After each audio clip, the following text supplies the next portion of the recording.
أما بعد فأعوذ بالله من الشيطان الرجيم فاسألوا أهل الذكر إن كنتم لا تعلمون وقال سيدنا رسول الله صلى الله عليه وسلم العلماء ورثة الأنبياء آمنت بالله صدق الله مولانا العلي العظيم وصدق رسوله النبي الكريم ونحن على ذلك لمن الشاهدين والشاكرين والحمد لله رب العالمين اللهم صل على محمد وعلى آل محمد كما صليت على إبراهيم وعلى آل إبراهيم إنك حميد مجيد اللهم بارك على محمد وعلى آل محمد كما باركت على إبراهيم وعلى آل إبراهيم إنك حميد مجيد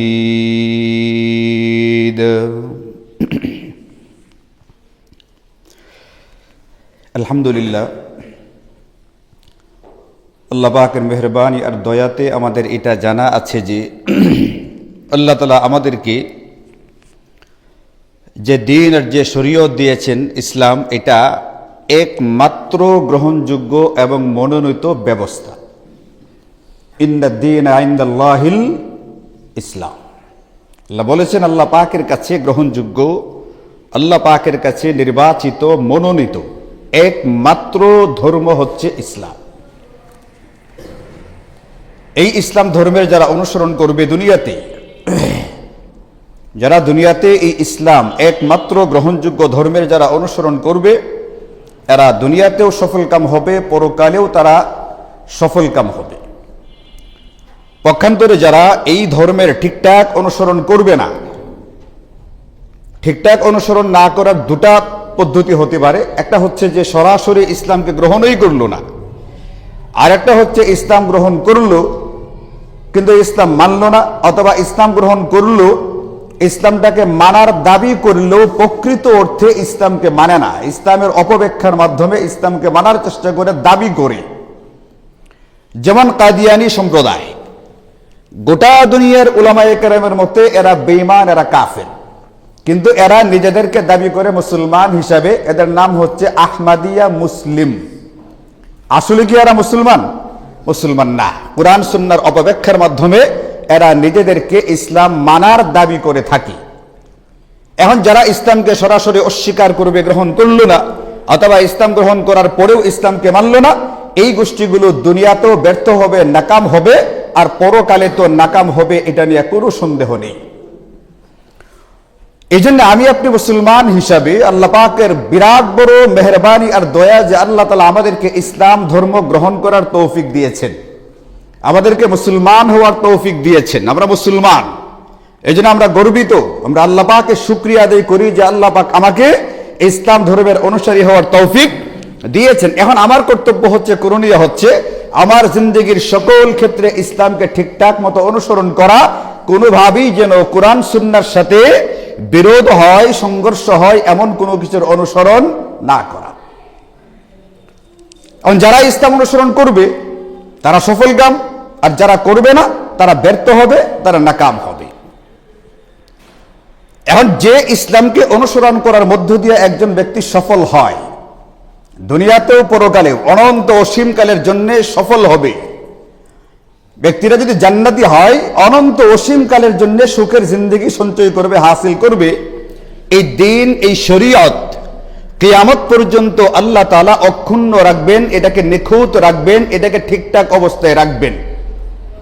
এমন হবে না যে ইসলাম ধর্ম এখন বিকৃত হয়ে গেছে, এটা তারা ঠিকঠাক রূপে আর বাকি থাকে নাই।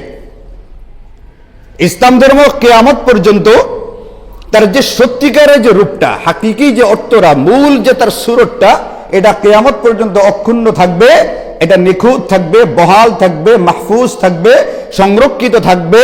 আমার আপনার কর্তব্য হচ্ছে ওই মাহফুজ বা সংরক্ষিত নিখুঁত যে ব্যবস্থাটা আছে ওটা খুঁজে বের করে ওটার অনুসরণ করা, কেউ যেন আমাকে কোনোভাবেই বিভ্রান্ত করতে না পারে। আল্লাহ পাক কুরআনে কারীমে ইরশাদ করেন, ইন্না নাহনু নাযালনা যিকরা ওয়া ইন্না লাহু লাহাফিজুন। ইন্না নাহনু নাযালনা যিকরা, যিকরা মানে আল কুরআন, আমি কুরআনকে নাজিল করেছি। আল্লাহ পাক কুরআনে কারীমের আরেকটা নাম উল্লেখ করেছেন যিকির শব্দ দিয়া। আমি যিকির নাজিল করেছি মানে কি নাজিল করেছি? কুরআনে কারীম নাজিল করেছি। আল্লাহ পাক বলছেন আমি কুরআনে কারীমকে নাজিল করেছি, ওয়া ইন্না লাহু লাহাফিজুন, আমি আল্লাহ নিজে এই কুরআনে কারীমের হেফাজত করব। এটা কিয়ামত পর্যন্ত মূল রূপে সংরক্ষিত থাকবে, মাহফুজ থাকবে। এটাকে কিয়ামত পর্যন্ত কেউ বিকৃত করতে পারবে না। এখন এই যে অবিকৃত অবস্থায়, সংরক্ষিত অবস্থায় যে কুরআনে কারীম থাকবে, শরীয়ত থাকবে, দ্বীন থাকবে, এটা আবার সবার কাছে থাকবে না। এটা কোনো কোনো ব্যক্তির কাছে বিকৃত অবস্থায় থাকবে। কেউ কেউ ইসলামকে অপব্যাখ্যার মাধ্যমে ইসলামকে ভুলভাল বলার চেষ্টা করবে, নিজের মন গড়া চিন্তাধারাকে, নিজের মন গড়া চিন্তা দর্শনকে ইসলামের নামে চালিয়ে দেওয়ার চেষ্টা করবে। এটা হার জামানায় ছিল, কিয়ামত পর্যন্ত থাকবে। কিন্তু আমার আপনার কর্তব্য করণীয় হচ্ছে ওই সঠিক সত্যটাকে খুঁজে বের করে নেওয়া। নবীজি সাল্লাল্লাহু আলাইহি ওয়াসাল্লাম হাদিসে পাকের মধ্যে ইরশাদ করেন, লা তাযালু তাইফাতুম মিন উম্মতি যাহিরিনা আলাল হক। আমার উম্মতের একটা দল, সবাই না, একটা দল। তাইফাতুন মানে একটা দল।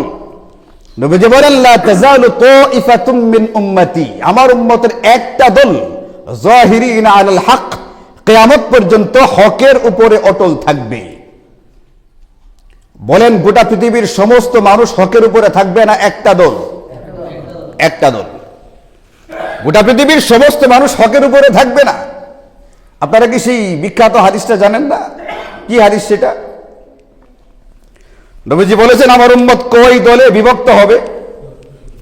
73 দলে বিভক্ত হবে। আপনাদের জানা কথা, এগুলো বলবেন, একটু একটু উচ্চারণ করলে মাথায় আসে জিনিসটা, মেধাটাকে খাটাইলে তখন আপনার জন্য দ্বীন ইসলামকে বুঝতে সহজ হবে, সুবিধা হবে।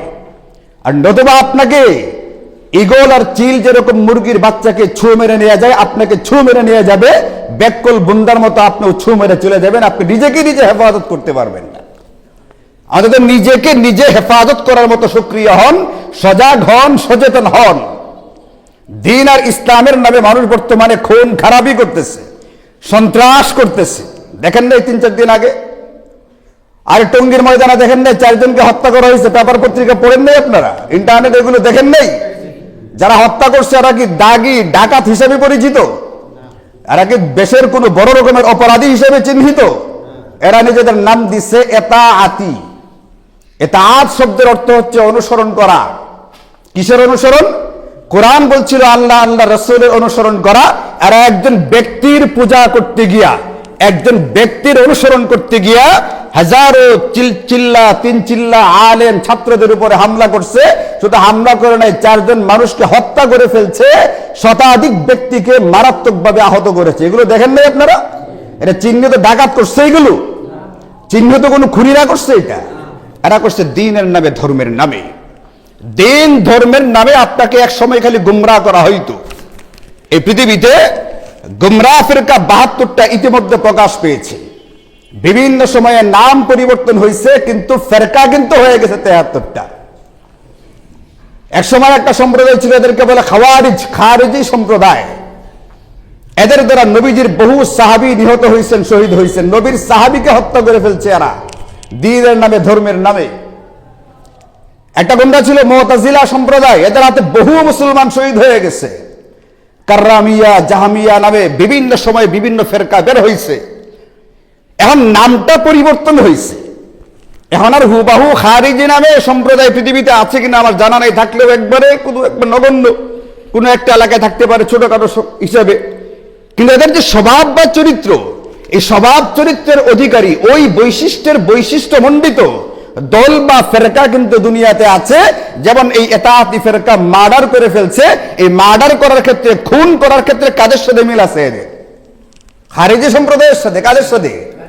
এই জন্য যে 72টা দল জাহান্নামী হবে, এরা পৃথিবীতে আছে, বাকি যুগে যুগে নাম পরিবর্তন হয়ে গেছে। কোরআন সুন্নাহ নিজের মন মতো ব্যাখ্যা করা, এটা ওই সময়ে ছিল, বর্তমানেও আছে। আগে নাম ছিল একরকম, বর্তমানে নাম দিছে আর একরকম। মূল বৈশিষ্ট্য ঠিক আছে, খালি নামে কি হয়েছে? পরিবর্তন হয়ে গেছে।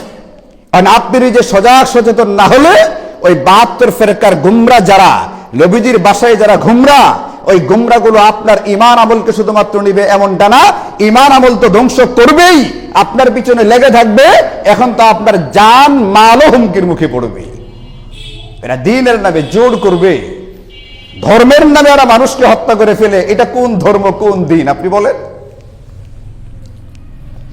এই জন্য একটা দল সদা সর্বদা কিয়ামত পর্যন্ত নবীজি বলছেন হকের উপরে থাকবে। তার মানে গোটা দুনিয়ার সমস্ত মানুষকে এর উপরে থাকবে না, হকের উপরে থাকবে না। যদি ওরা কাজ করবে দ্বীনের নামে, ধর্মের নামে, শরীয়তের নামে, নাম দিবে আহলে কোরআন, নাম দিবে আহলে হাদিস, নাম দিবে ইতাআতি, কোরআন থেকে নেওয়া শব্দ, নামের ভিতরে ইসলামী শব্দ থাকবে। এখন আপনি যদি কোরআন শব্দটাকে দেখি, আপনি যদি হাদিস শব্দটাকে দেখি, আপনি যদি ইসলামী শব্দটাকে দেখেই মনে করেন এটাই বোধহয় ইসলামী, আপনি কিন্তু বিভ্রান্তির শিকার হবেন। এই জন্য নবীজি বলছেন কিয়ামত পর্যন্ত আমার উম্মতের একটা দল সত্যিকারের যে ইসলামের রূপটা, ওই রূপের উপরে আমল করতে থাকবে, ওইটা অবিকৃত অবস্থায় থাকবে। ওই দলটা খুঁজে নেওয়া তোমার জিম্মাদারি, তোমার দায়িত্ব। লক্ষণটা কি? নবীজি বলে দিয়ে গেছেন মা আনা আলাইহি ওয়া আসহাবি, আমি আমার সাহাবায়ে কেরাম, আমি এবং আমার সাহাবায়ে কেরাম যে দলটার উপরে আছি, যে আদর্শের উপরে আছি, এটা হচ্ছে কিয়ামত পর্যন্ত হক্কানিয়াতের একমাত্র দল, যেটাকে ওই নবীজির হাদিস থেকে নাম দেওয়া আছে আহলুস সুন্নাতি ওয়াল জামাআহ। এটা আলাদা কোনো নাম লাগে না। দেখেন যারা তাবলীগের যারা সাথী, এদের কিন্তু আলাদা কোনো নাম নাই। এরা আহলুস সুন্নাহ ওয়াল জামাআতের আকীদায় বিশ্বাসী। বাকি কাজটা করে তাবলীগের কাজটা বেশি, এই জন্য তাবলীগ জামাত বলে আর কি, কিন্তু আকীদাগত ভাবে এরা আহলুস সুন্নাহ ওয়াল জামাআহ। কিন্তু এখান থেকে বের হয়ে যদি আরেকটা দল আলাদা একটা ভিন্ন নাম নিতে হয়, এতাআতি, তাহলে বুঝতে হবে যে এটার ভিতরে কোনো ভিন্নতা চলে আসছে। এটা এখন আর মূল দলের ভিতরে নাই, আলাদা হয়ে আলাদা পরিচয় তারা ধারণ করতে শুরু করছে। এই জন্য যে জিনিসটা মূল, যেটা এটার ভিতরে লিখতে হয় না, একেবারে নির্ভেজাল জিনিস চোখ বন্ধ করে নেওয়া যান। নির্ভেজালটা নির্ভেজালই থাকে, এটার ভিতরে সিল মারতে হয় না। যারা বেজাল, যারা 3 নাম্বার, 4 নাম্বার, 10 নাম্বার, ওটার ভিতরে সিল লাগাইতে হয়। ভাই 1 নাম্বার জিনিস চোখ বন্ধ করে নেওয়া যান। কারণ আমি আপনি যদি অসচেতন থাকি, ঘুমন্ত থাকি, আমার আপনার ঈমানকে ধ্বংস করবে, আমার আপনার জান মালও এখন হুমকির মুখে পড়বে। যারা মুখে বলছে অন্য মুসলমানের একরাম করো, একজন অন্ধ ব্যক্তিকে রাস্তা পার করে দিলে এরকম এরকম সওয়াব, এরা এখন ছুরি নিয়া, শাবল নিয়া, রামদানিয়া, এগুলো সব দেখেন অনলাইনে আছে। এখন তো সুবিধা, বাস্তব ঘটনাগুলো আগে ঘটাই তো একরকম পরে অস্বীকার করে বসতো। যেমন এই মিথ্যুক কাজ্জাবের দল, এতাআতি সম্প্রদায় মার্ডার করার পরে বলতেছে এগুলো আমাদের লোক যেগুলো মারা গেছে। এখন যারা আহত হয়ে হসপিটালে ভর্তি আছে, সাংবাদিকরা সাক্ষাৎকার নিচ্ছে, তারা নিজেরা বলতেছে আমরা উলামাদের অনুসরণে শুরাই নাজামের অনুসারী ব্যক্তি। আমার খবরটা আমি বেশি জানি না আপনি বেশি জানেন? আর আমারটাকে আমি জানি না আপনি জানেন? আমি বলতেছি আমি শুরাই নিজামের অনুসারী, আমি আহলুস সুন্নাহ ওয়াল জামাতের আকীদায় বিশ্বাসী, আর আপনি জুড়ে করে এখন না হুজুর হে আমার দলের। এটা হয়? মিথ্যুক কাজ্জাব, অতি মিথ্যাবাদী। এখন এই ধরনের মিথ্যুক আর কাজ্জাব যারা, এরা এখন দ্বীনের নামে, ধর্মের নামে কাজ করতেছে। মানে আপনাকে চিন্তা হবে না কোন দলটা সহি, কোন দলটা বাতিল। যেখানে 73 দলের ভিতরে মাত্র একটা দল হবে জান্নাতি, বাকি 72টা হবে জাহান্নামী। আপনি যদি একবারে অসচেতন থাকেন, আপনাকে গুমরা করবে, কারণ আপনাকে তখন গুমরা করাটা সহজ। কিন্তু আপনি যদি সজাগ থাকেন, সচেতন থাকেন, আপনাকে গুমরা করতে পারবে না। আল্লাহ পাক আমাদেরকে পরামর্শ দিয়েছেন, নির্দেশ দিয়েছেন। নির্দেশ কে? আল্লাহ। মানলে আর কি? আর অনুসরণ করবে শয়তানের, অনুসরণ করবে বিভ্রান্ত একটা গুমরা নেতা সাদ সাহেবের, আর বলবে তারা এতাআতি কোরআন হাদিসের, তাহলে তার কোনো লাভ নেই। সত্যিকারের যারা কোরআনের অনুসারী, এদের ব্যাপারে আল্লাহ বলছেন ফাসআলু আহলা যিকরি ইন কুনতুম লা তা'লামুন। যদি তোমার সহি ইলম না থাকে, তুমি যদি বুঝতে না পারো, তাহলে তুমি ফাসআলু আহলা যিকরি, যিকির কিসের নাম একটু আগে বলছি আপনাদেরকে, কোরআনে কারীমের নাম। আল্লাহ বলছেন আহলাল কুরআন, আহলুজ যিকির মানে আহলে কুরআনের কাছে যাও, তার কাছ থেকে শিখো, তার কাছ থেকে জানো, তার অনুসরণ করো। এখন গোটা দুনিয়ার ওলামায়ে কেরাম শুরু করেছেন, দেওবন্দের ওলামায়ে কেরাম তাদের ফতোয়া নাম্বারগুলো সহকারে কিতাব আকারে ছাপা হয়ে গেছে, কোন কোন ফতোয়াতে আছে এগুলো অনলাইন ইন্টারনেটে গেলে এখন দেখা যায়। দেওবন্দের ওয়েবসাইটে ঢুকলে সাদ সম্পর্কে, সাদ কান্দালভি সম্পর্কে পরিষ্কার বলে দেওয়া আছে, এই ব্যক্তির অনুসরণ করলে ঈমান আমল হুমকির মুখে পড়বে, খতরার মুখে পড়বে, এই ব্যক্তির অনুসরণ করা যাবে না। এই ব্যক্তি বলতে বলতে বলতে বলতে নবী রাসূলদের সম্পর্কে পর্যন্ত মারাত্মক কথা বলে ফেলছে। যেমন একটা উদাহরণ দিই আপনাদেরকে, আপনারা জানেন যে আমাদের নবীজি সাল্লাল্লাহু আলাইহি ওয়াসাল্লাম বিয়ে করেছিলেন 11টি, জানা আছে আপনাদের? এটা নবীজির বৈশিষ্ট্য, আমাদের বেলায় প্রযোজ্য না। সব কিছু সবার বেলা প্রযোজ্য হয় না। নবীজি নবুয়ত পাইছেন, আমি আপনি দাবি করলে হবে? আর নবুয়তের বিষয়টাকে আমাকে আপনাকে দেওয়া হবে? এটা কার বৈশিষ্ট্য? এটা নবীজির বৈশিষ্ট্য। নবীজির জন্য 11টি বিয়ে করা বৈধ ছিল, এটা আল্লাহ পাকের পক্ষ থেকে অনুমোদিত। আর আমার আপনার কেউ যদি বলে নবীজি 11টা বিয়ে করছেন, কাজেই 11টা বিয়ে করা সুন্নত, আপনি 11টা বিয়ে করতে গেছেন, এটা কি সুন্নতের অনুসরণ হবে নাকি নিজের প্রবৃত্তির অনুসরণ করা হবে? নিজের প্রবৃত্তির অনুসরণ করা হবে। সবার জন্য সবকিছু গ্রহণযোগ্য নয়। এই জন্য অনুসরণ করতে হবে শুধুমাত্র সুন্নাহ, সকল হাদিসের না। 11টা বিয়ে যে করেছেন এটা তো সহিহ হাদিসের ভিতরে আছে, আছে না? কারণ কেউ যদি বলে আহলুল হাদিস বা হাদিসের অনুসারী, তাহলে তাকে কিন্তু এই হাদিসটা অনুসরণ করতে হবে। একটু মাঝখানে কথা বলি, ভালো করে খেয়াল করেন। আহলুল হাদিস মানে হাদিসের অনুসারী। এখন এই কথাটা তো নবীজির হাদিসের ভিতরে আছে, নবীজি 11টা বিয়ে করছেন। এখন কেউ যদি বলে যে আমি হাদিসের অনুসারী, তাহলে তার কয়টা বিয়ে করতে হবে? তাহলে কি হবে এটা? এই জন্য উলামায়ে কেরাম বলছেন সকল হাদিস সহিহ হলেও সকল হাদিসের কি করা যায় না, অনুসরণ করা যায় না। অনুসরণ করতে হয় যে হাদিসটা হাদিস হওয়ার পাশাপাশি সুন্নত, ওটা শুধুমাত্র অনুসরণ করা যায়। এটাকে বলে আহলুস সুন্নাহ, সুন্নতের অনুসারী। সুন্নাহ কোনটাকে বলে? যে হাদিসটা রহিত হয়ে যায় নাই, যে হাদিসটা বিশেষভাবে নবীজির সাথে সম্পর্কিত নয়, যেটা সবার জন্য আমলযোগ্য, এই হাদিসগুলোকে বলে সুন্নাহ।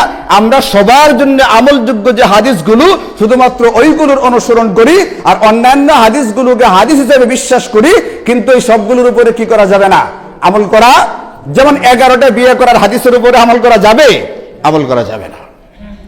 এখন নবীজি অন্যান্য বিয়েগুলোর ভিতরে অলিমা করছেন খেজুর খাওয়ায়া, হায়াস খাওয়ায়া। হায়াস মানে হালুয়ার মতো একটা জিনিস, খেজুর এবং আপনার ঘি, দুধ দিয়ে তৈরি করা একটা জিনিস। এইগুলো দিয়া শুধুমাত্র হযরতে যায়েনব বিনতে জাহাশ রাদিয়াল্লাহু আনহা, তার বিয়ে হয়েছিল আসমানে। কোথায়?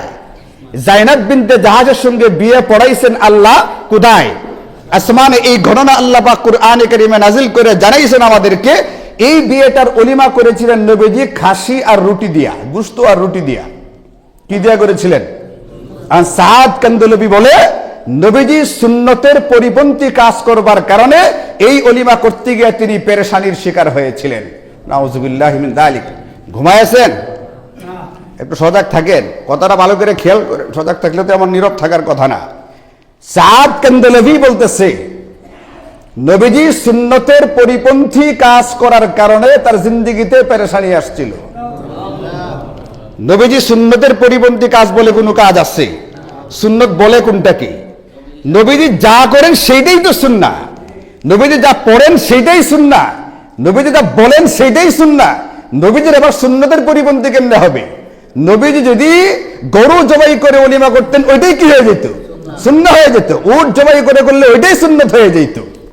বিষয় হয়েছে কোরআনে কারিমে ঘটনাটা আছে এটা। এই যে নবীজি গোশত রুটি দিয়ে অলিমা করলেন, অলিমা করার পরে কিছু সাহাবায়ে কেরাম খাওয়ার পরেও ওখানে বসে গল্প করতেছিলেন। এখন নবীজির ঘর ছিল ছোট, এখন ওনারা উঠে গেলে পরবর্তী বেচ খাইতে বসবে। এখন এনারা যে উঠতেছেন না, অথবা নবীজির বিবিরা ঘরে ঢুকতে পারতেছেন না, পর্দা করেন তো, সাহাবায়ে কেরাম সামনে আসবেন না, এটা নবীজির একটু পেরেশানি লাগছে, তারা কেন উঠে যাচ্ছে না। আমার মেহমানকে তো এটা বলাও যায় না, তুমি কি করে এখান থেকে উঠে। এই যে একটু পেরেশানি হয়েছে, এটাকে সাদ কান্দলবি বলতেছে যে নবীজি সুন্নত পরিপন্থী কাজ করবার কারণে আল্লাহ ইয়াজুবিল্লাহ তার জিন্দেগিতে কষ্ট আসছে।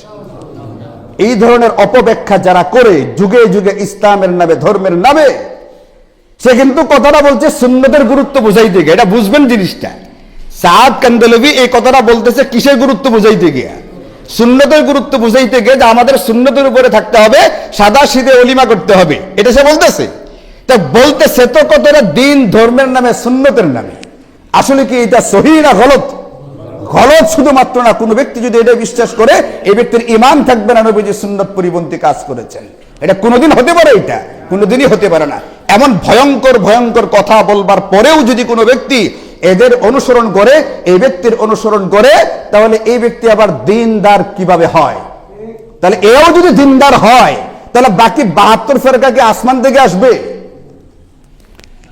আল্লাহ পাক বলেছেন কোরআন সুন্নাহর ব্যাখ্যাটা কি হবে এটা নিতে হবে। ফাসআলু আহলা যিকরি ইন কুনতুম লা তা'লামুন, তোমার যদি জানা না থাকে তুমি আলেমদের সান্নিধ্যে যাও, তাদের কাছ থেকে শিখো, তাদেরকে জানবার চেষ্টা করো, তাদের থেকে বোঝার চেষ্টা করো। এখন জমহুর উলামায়ে কেরাম যেদিকে থাকবেন এটাই হচ্ছে হক, হক্কানিয়াত। আর এক দুইজন যেদিকে থাকবে এটা কখনোই হক বা হক্কানিয়াত হতে পারে না। আপনি এই কথাটা বোঝার চেষ্টা করেন। 1 কেজি দুধের ভিতরে বেশিরভাগ পানি হালকা একটু দুধ দিয়ে সাদা করা হয়েছে। এই দুধটাকে খাঁটি না ভেজাল? আর 1 কেজি দুধের ভিতরে সবটাই দুধ, 2-4 ফোঁটা পানি আছে। বোতলটা ধোয়ার সময় যে ধুইছিল ওই পানি ভিতরে রয়ে গেছে। এই দুধটা খাঁটি না ভেজাল? এখন তাদের কথা অনুযায়ী আমাদের এই ভারত উপমহাদেশের গোটা দুনিয়ার আলেমরা হচ্ছে গুমরাহ, আর একমাত্র সাদের অনুসারী যারা তারাই হচ্ছে সঠিক দিনের উপরে আছে। এটাকে বিশ্বাসযোগ্য না অবিশ্বাসযোগ্য? এদের কথা অনুযায়ী আমরা শুধু আমাদের নেত্রকোনা দিয়ে যদি বোঝার চেষ্টা করি, নেত্রকোনা পৌরসভার দিয়ে বোঝার চেষ্টা করি, নেত্রকোনার সমস্ত আলেম গুমরাহ। তার কথা অনুযায়ী আমিও গুমরাহ, আপনি কিন্তু আমি গুমরাহকে কি বানায় রাখছেন আপনারা? যারা গুমরাহকে ইমাম বানায় তারাও তো কি? কথা অনুযায়ী আপনারাও কি? আপনারাও গুমরাহ। একমাত্র হকের অনুসারী হচ্ছে ওই যে মুক্তারপাড়া মসজিদে ইমামতি করে ওই লোক একমাত্র হকের অনুসারী, একমাত্র হক্কানি আলেম নেত্রকোনাতে। আর আপনারা যারা আমাদের ফতোয়ায় চলতেছেন, কাজ করতেছেন, সব গুমরাহির উপর আছেন তাদের কথা অনুযায়ী। ভুল ব্যাখ্যা করতেছে, কোরআন সুন্নাহর ভুল ব্যাখ্যা করতে গিয়া উলামায়ে কেরামকে আঘাত করতে করতে করতে করতে ইহুদিদের মতো এখন নবীদের উপরে আঘাত করতে শুরু করেছে। আপনারা যারা এখানে তাফসীরে বসেন আপনারা দেখছেন আমাদের সূরাতুল বাকারাতে এখন যে আলোচনা চলছে, আল্লাহ পাক ইহুদিদের বিভিন্ন বদ স্বভাবগুলো আলোচনা করতেছেন। এদের একটা স্বভাব হলো এটাই যে 2-3 সপ্তাহ আগে আলোচনা গেল, ও ফারিকান তাকতুলুন, এই ইহুদিরা নবীদেরকে হত্যা করে ফেলতো, ও ফারিকান কাযযাবুন তুকাযযিবুন, আর এই ইহুদিরা নবীদের একটা দলকে মিথ্যাবাদী সাব্যস্ত করত। এই স্বভাব এখন কাদের মধ্যে চলে আসছে? এই বিভিন্ন গুমরাহ দল। এর ভিতরে অন্যতম হচ্ছে এই এতাতি সন্ত্রাসী গোষ্ঠী। আগে খালি বলতো উলামায়ে কেরাম গুমরাহ ফিরকা, এখন খালি গুমরাহ না, কি ফিরকা এটা? সন্ত্রাসী ফিরকা, খুনি, মার্ডারার, যারা মার্ডার করে ফেলে দিনে, যারা মার্ডার করে ফেলে দলবদ্ধভাবে, ইচ্ছাকৃতভাবে, পরিকল্পিতভাবে নিজের সাথে অস্ত্র নিয়ে একজন মুসলমানের পেটের ভিতরে ছুরি ঢুকাইয়া প্রথম যে ভাই শহীদ হয়েছেন, আল্লাহ পাক নিহত ব্যক্তিদেরকে পরিপূর্ণ শাহাদাতের মর্যাদা নসিব করুন। যারা আহত হয়েছেন অতি দ্রুত আল্লাহ পাক তাদেরকে শিফা দান করুন।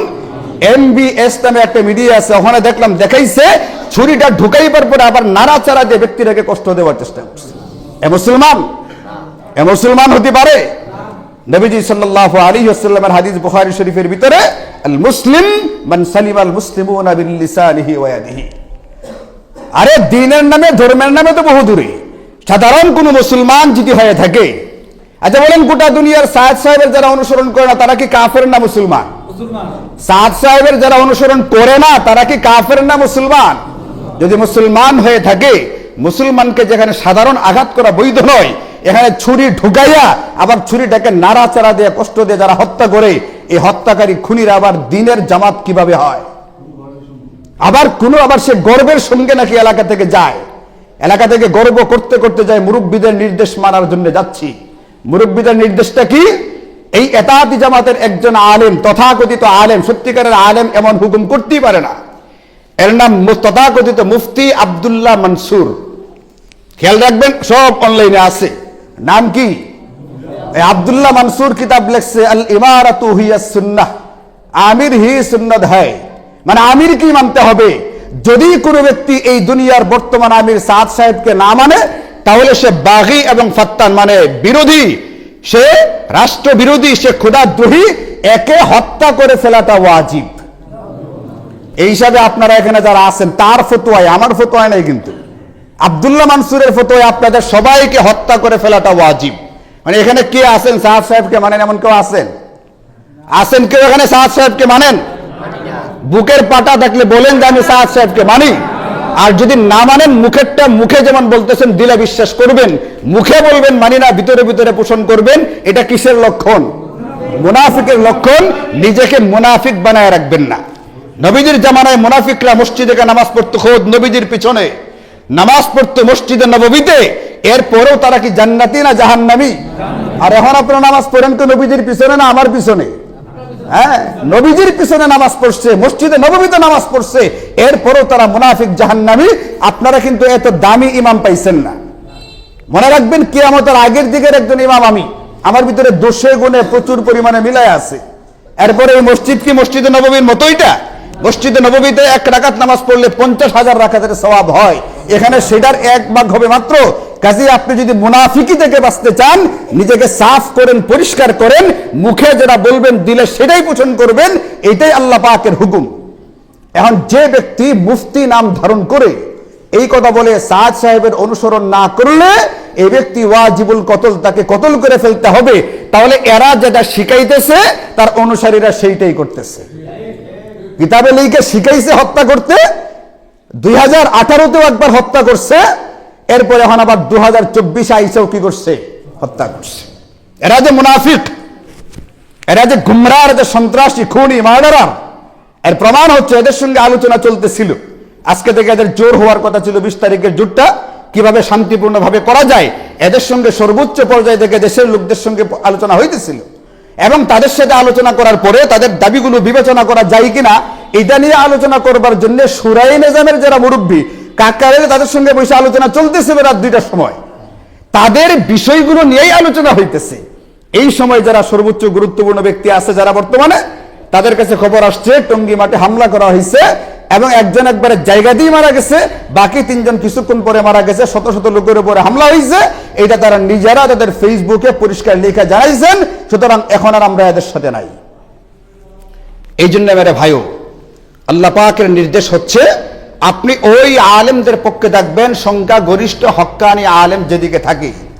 আপনার সবসময় সবকিছু বুঝে নাও আসতে পারে, আপনার দিমাগে ধরতে নাও পারে, কিন্তু এতটুকু তো বুঝেন যে আল্লাহ বলছে তুমি কাদের কাছে যাও, ফাসআলু আহলা যিকরি ইন কুনতুম লা তা'লামুন। তোমার যদি সত্য মিথ্যাটা বুঝতে না পারো, তোমার কাছে ধোঁয়াশাপূর্ণ মনে হয়, অস্পষ্ট মনে হয়, তুমি আলেমদের কাছে যাও, সংখ্যাগরিষ্ঠ আলেম যেদিকে আছেন তুমি তাদের কাছে যাও, তাদের অনুসরণ করো, তাদের পিছনে পিছনে থাকো। এটা তোমার জন্য করণীয় কর্তব্য। নবীজি সাল্লাল্লাহু আলাইহি ওয়াসাল্লাম হাদিসে পাকের ভিতরে বলেন, একটা সময় এমন হবে মানুষ গুমরা ব্যক্তিকে ইত্তাখাযান নাসু রুউসান জুহালা। জাহিল শব্দের বহুবচন জুহাল। কি শব্দের বহুবচন? জাহিল শব্দের অর্থ আপনারা জানেন না? আমরা কই না এটা জাহেল, মূর্খ।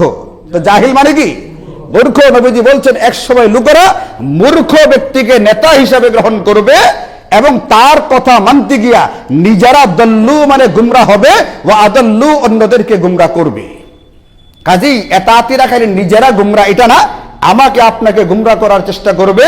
আমার আপনার করণীয় কর্তব্য হচ্ছে নিজেকে সজাগ সচেতন করা, বোঝার চেষ্টা করা যে আমি কি খুনিদের দলে থাকবো কি থাকবো না, সন্ত্রাসীদের পক্ষে থাকবো কি থাকবো না। এক সময় সাধারণভাবে খালি বলা হতো ফেরকায়ে দল্লা বা একটা গুমরা ফেরকা, এখন কিন্তু সাধারণ গুমরা ফেরকা না, এরা হচ্ছে সরাসরি সন্ত্রাসী, এরা হচ্ছে খুনি, এরা হচ্ছে হত্যাকারী গোষ্ঠী। এই জন্যে আমার আপনার করণীয় কর্তব্য, আজকে আমি যে কথাটা আপনাদেরকে বলতে চাইতেছি সেই কথাটা হচ্ছে এইটা। আমাদের 1 নম্বর কর্তব্য হচ্ছে আমি আপনার জিন্দেগীর সকল ক্ষেত্রে, আমি আমার জিন্দেগীর সকল ক্ষেত্রে ওলামায়ে কেরামের অনুসরণ করি। এটা কার হুকুম? ফাসআলু আহলা যিকরি ইন কুনতুম লা তা'লামুন। আমারটা মানেন বা না মানেন, কার হুকুম এটা? এটা আল্লাহ পাকের হুকুম হচ্ছে ওলামায়ে কেরামের সান্নিধ্যে থাকো, তাদের পরামর্শে চলো, তাদের সব কথা বুঝে আসুক বা না আসুক। 2 নম্বর কথা হচ্ছে এই যে ফেরকা গুমরাগুলো, 72টা ফেরকা কমপক্ষে এই পৃথিবীতে গুমরা আছে। মনে রাখবেন আহলুস সুন্নাহ ওয়াল জামাআহ একটা শুধুমাত্র ফেরকায়ে হক যেটা, আর বাকি 72টা ফেরকাই কিন্তু গুমরা। এই এতাতি ফেরকা একটা ফেরকা, এই ধরনের আরো বিভিন্ন রকমের ফেরকা আছে যারা মানুষকে গুমরাহ করার চেষ্টা করতেছে, বিভিন্ন প্রলোভন দেখাইয়া দাওয়াত দিয়া। আপনি যেন তেন শুধুমাত্র ইসলাম বা কোরআন বা হাদিস নামটা দেখলে এর ভিতরে ঢুকে পড়বেন না, নিজেকে বাঁচানোর চেষ্টা করবেন। ওই যে আল্লাহ বলছে যে কোনো ক্ষেত্রে তুমি প্রশ্ন করো আগে কাকে, আরে কাকে প্রশ্ন করবেন? আলেমকে, তার কাছ থেকে জানা বোঝার চেষ্টা করবেন। আমি আপনাদেরকে, আমার যারা মুসল্লি তাদেরকে বলি, আপনাদেরকে যদি কোনো ব্যক্তি যে কোনো ধর্মীয় সংগঠনের নামেও আপনাকে দাওয়াত দেয়, আগে আপনি আমার সঙ্গে পরামর্শ করেন। আমার সাথে না হইলে আপনি যার উপরে আস্থা রাখতে পারেন তার সাথে পরামর্শ করেন। পরামর্শ করে এরপরে আপনি ওই দলে যোগ দেওয়ার চেষ্টা করবেন। আপনাকে বোঝানোর চেষ্টা করবে, প্রলোভন দেওয়ার চেষ্টা করবে বিভিন্ন দল, বিভিন্ন গোষ্ঠী। আপনি একজন আস্থাভাজন আলেম, যার উপরে আস্থা রাখা যায়, বিশ্বাস রাখা যায়, যাকে আপনি চেনেন জানেন, এমন একজন ব্যক্তির উপর আস্থা রেখে এরপরে আপনি সিদ্ধান্ত নেবেন, তার সাথে পরামর্শ করে সিদ্ধান্ত নেবেন। একা একা দাওয়াত পাইলেই, একটা লোভ দেখাইলেই আপনি লোভে ফাঁদে পড়া ওইটাকে গ্রহণ করবার চেষ্টা করবেন না। এই জন্য 1 নম্বর করণীয় কর্তব্য হচ্ছে আমাদেরকে উলামায়ে কেরামের পরামর্শে চলতে হবে সারা জিন্দেগি। ওনারা যে পরামর্শ দিবেন এটা আমার বুঝে আসুক বা না আসুক এটাকে মানতে হবে। এই হুকুমটা কার? 2 নম্বর কথা হচ্ছে বর্তমানে যে এতাতি ফেরকা আপনারা দেখছেন, এটাতে এখন আর সাধারণ ফেরকা নাই। আগেই বললাম এটা একটা সন্ত্রাসী খুনি গোষ্ঠী হয়ে গেছে। এদের সাথে আপনি সম্পর্ক রাখবেন না, এদের থেকে দূরে থাকার চেষ্টা করবেন। কোনোভাবেই এদের ঘনিষ্ঠ হওয়া দূরের কথা, শুধুমাত্র স্বাভাবিক সম্পর্ক ছাড়া, সৌজন্যমূলক সম্পর্ক ছাড়া এর চেয়ে বেশি ঘনিষ্ঠ হওয়ার চেষ্টা আপনি করবেন না। আপনাকে গুমরাহ শুধু করবে না, এরা আপনাকে বিপদে ফেলবে। আপনার নামটাও একসময় হত্যাকারী বা খুনিদের তালিকায় উঠবে। এ কিন্তু আপনাকে বিপদে ফেলবে। গুমরাহ তো আপনাকে দিনদারির দিক থেকে বিপদে ফেলবে, দুনিয়ার দিক থেকে বিপদে ফেলবে। কিন্তু কোনোভাবেই আপনি আইন নিজের হাতে তুলে নেবেন না। এই ভুলটা আবার আপনি তার মতো করতে যাবেন না। তারা যে ভুলটা করছে সেই ভুলটা আমি আপনি যেন না করি, আইন নিজের হাতে তুলে না নিই। যদি কিছু করতে হয় বলতে হয়, আইন শৃঙ্খলা রক্ষাকারী বাহিনী আছে, তারা এখন সক্রিয় হয়েছে, তাদেরকে অবগত করি, তাদেরকে সাহায্য করি, তাদের মাধ্যমেই ব্যবস্থা নেওয়ার চেষ্টা করি। আর আপনি একটা জিনিস দেখেন যে সাদ সাহেবকে অনুসরণ কর্তৃকা তারা এত ভয়ঙ্কর ঘটনা ঘটায়। আচ্ছা, এই খবরগুলো এখন তো শুধু বাংলাদেশি পত্রিকা না, আঞ্চলিক পত্রিকায় না, জাতীয় পত্রিকাতে আসতেছে, ইন্টারনেট অনলাইনে আসতেছে। গোটা দুনিয়ার মানুষকে দেখতেছে না? এই সাদ কান্দুলবি খবরগুলো দেখতেছে না? তার অনুসারীরা বাংলাদেশের 3 চিল্লাওয়ালাদেরকে, আলেম তালেবে আলেমদেরকে মার্ডার করে ফেলতেছে। এই লোককে দেখতেছে না? বলেন এই লোকের কোনো হুঁশ আছে? সে যদি সত্যিকারে দিনদার হতো, সে যদি গুমরাহ না হতো, নিজে যদি পথভ্রষ্ট না হইতো, সে কি একটা কঠোর বার্তা এদেরকে দেওয়া দরকার ছিল না? তোমরা আমার অনুসারী দাবি কইরা মানুষকে মারে ফেলতেছো, তোমরা আমার অনুসারী না, আমি এটাকে সমর্থন করি না, এটা তার বলা দরকার ছিল না? আগে 18তে একবার হত্যা করলো, কোনো রাও শব্দ নাই, এখন আবার হত্যা করে বলছে কোনো সারা শব্দ তার নেই। এই জন্য মেরে ভাইও, এই দল কোনোভাবেই কোনো ক্রমেই এটা হক্কানি দল নয়, এটা একটা গুমরাহ পথভ্রষ্ট। আর 3-4 দিন আগের কার্যক্রম অনুযায়ী এরা একটা সন্ত্রাসী খুনি হত্যাকারীদের একটা দল। এদেরকে আপনি যথাসম্ভব এড়িয়ে চলবেন, এদের সাথে কোনো রকমের সম্পর্ক রাখা যাবে না। আল্লাহ তাআলা আমাদেরকে বুঝার তৌফিক দান করেন, আমল করার তৌফিক দান করেন। সকল প্রকার ফিতনা ফাসাদ থেকে আমাদের সকলকে হেফাজত করুন। আমাদের দ্বীন ইসলামকেও হেফাজত করার তৌফিক দিন। দুনিয়াবি জিন্দেগিতে জান মাল ও হেফাজত করার তৌফিক আমাদেরকে দান করুন। ওয়া আখিরু দাওয়ানা আনিল হামদুলিল্লাহি রাব্বিল আলামিন।